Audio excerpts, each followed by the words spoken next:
हर हर महादेव। ओम नमः शिवाय।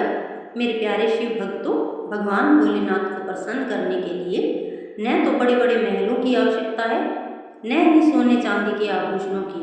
महादेव तो केवल सच्चे मन की भक्ति देखते हैं। जिस हृदय में छल नहीं, जिस मन में अहंकार नहीं और जिसकी जुबान पर सच्चे प्रेम से ओम नमः शिवाय निकलता है, भोलेनाथ उस भक्त की पुकार अवश्य सुनते हैं।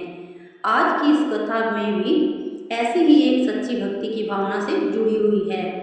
यह कथा हमें बताती है कि जब इंसान के सारे रास्ते बंद हो जाते हैं, तब भी महादेव का रास्ता खुला रहता है।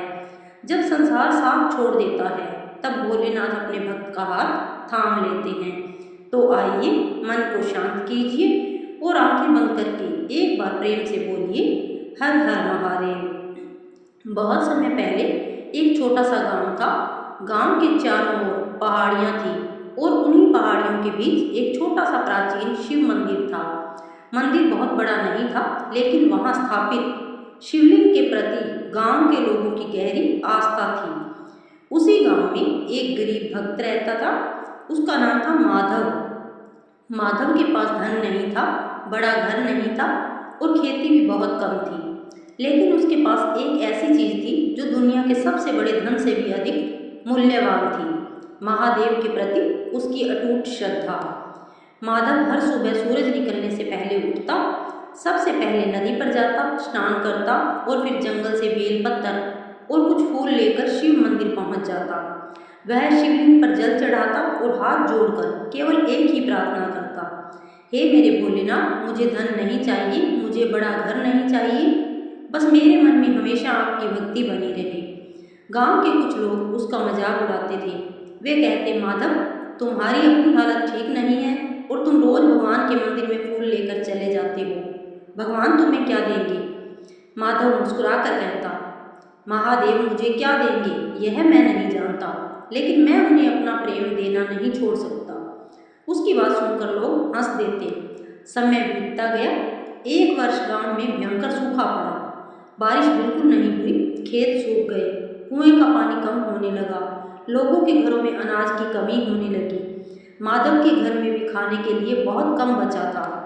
एक दिन उसकी पत्नी ने चिंता से कहा, अब घर में केवल 2 दिन का अनाज बचा है।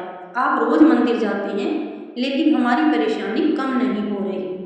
माधव ने शांत स्वर में कहा, मुझे पता है कि समय कठिन है, लेकिन कठिन समय में ही तो भगवान को याद करना चाहिए। उस रात माधव ने अपने हिस्से का भोजन भी अपनी पत्नी को दे दिया और समय बिना भोजन किए सो गया। अगली सुबह वह फिर मंदिर पहुंचा। उस दिन मंदिर में कोई और नहीं था। माधव ने शिवलिंग के सामने बैठकर कहा, भोलेनाथ, मैं आपसे अपने लिए कुछ मांगने नहीं आया हूँ, बस इतना चाहता हूँ कि मेरे गांव के किसी घर में कोई भूखा न सोए। उसकी आंखों से आंसू निकल पड़े। उसने शिवलिंग पर जल चढ़ाया और धीरे धीरे ओम नमः शिवाय का जाप करने लगा। तभी मंदिर के बाहर अचानक तेज हवा चलने लगी। आसमान में बादल घिर आए। माधव ने बाहर जाकर देखा तो उसे विश्वास नहीं हुआ। कई दिनों से जिस आसमान से एक भी बादल दिखाई नहीं देता था, उसी आसमान पर काले बादल छा गए थे। कुछ ही देर बाद बारिश शुरू हो गई। पहले बूंदें गिरी और फिर देखते ही देखते मूसलाधार बारिश होने लगी। गांव के लोग घरों से बाहर निकल आए। किसी ने आसमान की ओर हाथ जोड़ दिए, किसी ने भगवान को धन्यवाद दिया। गांव में खुशी की लहर दौड़ गई। लेकिन माधव जानता था कि यह केवल बारिश नहीं थी, उसके लिए यह महादेव की कृपा का संकेत था। वह मंदिर में जाकर शिवलिंग के सामने बैठ गया और बोला, प्रभु, आपने मेरी प्रार्थना सुन ली। लेकिन कहानी यही समाप्त नहीं होती। कुछ दिनों बाद गांव में एक और संकट आ गया। बारिश के कारण पहाड़ी नदी में अचानक बाढ़ आ गई। गांव के पास बने कई घरों में पानी घुसने लगा। लोग घबराकर सुरक्षित स्थान की ओर भागने लगे।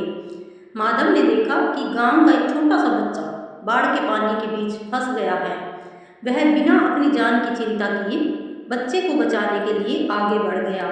लोग चिल्लाने लगे, माधव मत जाओ, पानी बहुत तेज है। लेकिन माधव ने केवल एक बात कही, जिसने मुझे जीवन दिया है वही मेरी रक्षा करेगा।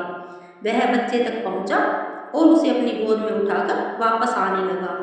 पानी का बहाव बहुत तेज था। एक पल ऐसा आया जब माधव का पैर फिसल गया। उसने बच्चे को मजबूती से पकड़ लिया और आंखें बंद करके पुकारा, महादेव। उसी क्षण सामने से बहकर आया एक मजबूत लकड़ी का बड़ा टुकड़ा उसके पास आ गया। माधव ने उसे पकड़ लिया। धीरे धीरे वह किनारे तक पहुंच गया। गांव के लोगों ने बच्चे और माधव दोनों को सुरक्षित देखकर राहत की सांस ली। सभी लोग आश्चर्य में थे। एक बुजुर्ग गांववासी ने कहा, माधव, आज तुम्हें सचमुच महादेव ने बचाया है। माधव ने हाथ जोड़कर कहा, महादेव ने केवल मुझे नहीं बचाया, उन्होंने उस बच्चे को भी बचाया है और मेरी बुद्धि को भी बचाया है, ताकि मैं सही समय पर सही काम कर सकूं। उस दिन से गांव के लोगों की सोच बदलने लगी। जो लोग कभी माधव की भक्ति का मजाक उड़ाते थे, वही अब उसके साथ मंदिर जाने लगे। लेकिन माधव के मन में जरा भी अहंकार नहीं आया। वह पहले की तरह ही सुबह उठता, शिवलिंग पर जल चढ़ाता और कहता, भोलेनाथ, मुझे अपनी भक्ति पर कभी घमंड मत होने देना, क्योंकि सच्चा भक्त वही है जो भगवान की कृपा मिलने के बाद भी समय को बड़ा नहीं समझता। समय बीतता गया। एक दिन गांव में एक साधु आए। उन्होंने मंदिर में रात बिताने की इच्छा जताई। माधव ने साधु का स्वागत किया और अपने घर का थोड़ा सा भोजन उन्हें खिला दिया। साधु ने पूछा, बेटा, तुम्हारे पास खुद बहुत कम है, फिर भी तुमने अपना भोजन मुझे क्यों दे दिया? माधव ने मुस्कुराकर कहा, महाराज, मैं आपको भोजन नहीं दे रहा, मैं तो वही दे रहा हूँ जो मेरे भोलेनाथ ने मुझे दिया है। साधु मुस्कुराए। उन्होंने कहा, तुमने महादेव को पाने का रहस्य समझ लिया है?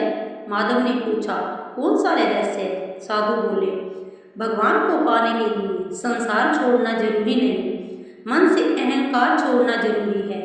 भगवान को प्रसन्न करने के लिए बहुत कुछ चढ़ाना जरूरी नहीं, प्रेम से एक लोटा जल भी पर्याप्त है, यदि उसमें सच्ची श्रद्धा हो। माधव ने हाथ जोड़ दिए।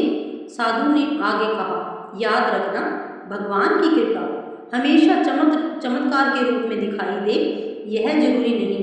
कभी वह संकट को दूर करके आती है, कभी सही समय पर सही व्यक्ति मिल जाने के रूप में, कभी भीतर से हिम्मत मिलने के रूप में और कभी गलत रास्ते से बच जाने के रूप में। माधव की आंखें भर आई। उसे समझ आ गया कि महादेव की कृपा केवल मंदिर में नहीं, बल्कि जीवन के हर पल में मौजूद है। मेरे प्यारे भक्तों, यही इस कथा की सबसे बड़ी सीख है। हम अक्सर भगवान को कहते हैं, मेरी समस्या दूर कर दो, लेकिन कभी कभी हमें यह भी कहना चाहिए, हे महादेव, मुझे इतनी शक्ति दे दीजिए कि मैं अपनी समस्या का सामना कर सकूं, क्योंकि महादेव हमेशा हमारी इच्छा के अनुसार परिस्थितियां बदले, यह आवश्यक नहीं। कई बार वह हमारे भीतर इतनी शक्ति भर देते हैं कि वही परिस्थिति हमें कमजोर नहीं कर पाती। इसलिए अगर आज आपके जीवन में कोई परेशानी है, अगर घर में कोई चिंता है, अगर मन में किसी बात से परेशान है, अगर मेहनत करने के बाद भी सफलता नहीं मिल रही, तो निराश मत होना। महादेव से प्रेम से कहना, हे भोलेनाथ, मुझे रास्ता दिखाई नहीं दे रहा है, लेकिन मुझे विश्वास है कि आपको रास्ता दिखाई दे रहा है। और फिर अपना कर्म करते रहना, क्योंकि भक्ति का अर्थ केवल मंदिर जाना नहीं है। भक्ति का अर्थ है सच्चाई के रास्ते पर चलना। भक्ति का अर्थ है किसी जरूरतमंद की मदद करना। भक्ति का अर्थ है माता पिता का सम्मान करना। भक्ति का अर्थ है किसी का बुरा न चाहना। और सबसे बड़ी भक्ति है मुश्किल समय में भी भगवान पर विश्वास बनाए रखना। शिव को भोलेनाथ इसलिए कहा जाता है क्योंकि वह सरल हृदय वाले भक्तों पर जल्दी प्रसन्न होते हैं। उन्हें दिखावा नहीं चाहिए, उन्हें महंगे चढ़ावे नहीं चाहिए, उन्हें चाहिए तो केवल सच्चा मन। आपके पास अगर कुछ नहीं है, तब भी महादेव को याद कर सकते हैं। बस एक बार प्रेम से कहिए, ओम नमः शिवाय, और विश्वास रखिए कि आपकी प्रार्थना व्यर्थ नहीं जाती। हो सकता है उसका उत्तर तुरंत दिखाई न दे, हो सकता है हमें लगे कि भगवान हमारी सुन ही नहीं रहे, लेकिन कई बार भगवान का उत्तर हमारी आंखों से पहले हमारी जिंदगी में आ जाता है। इसलिए धैर्य रखिए, भक्ति रखिए, अच्छे कर्म करते रहिए और महादेव का नाम लेते रहिए। आज की कथा से हमें यही संदेश मिलता है